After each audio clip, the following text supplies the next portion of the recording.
Today we're reading from Isaiah 11, 1-10, and it says this: "A shoot will come up from the stump of Jesse, and his roots a branch will bear fruit. The Spirit of the Lord will rest on him, the Spirit of wisdom and of understanding, the Spirit of counsel and of might, the Spirit of knowledge and the fear of the Lord.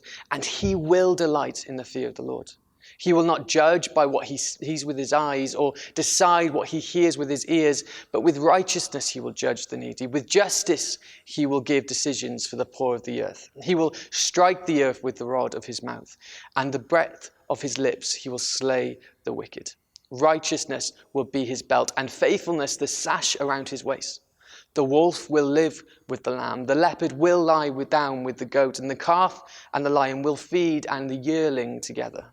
And a little child will lead them. The cow will feed with the bear, their young will lie down together, and the lion will eat straw like the ox. The infant will play near the cobra's den, and the young child will put its hand into the viper's nest. They will neither harm nor destroy on their holy mountain, for the earth will be filled with the knowledge of the Lord as the waters cover the sea.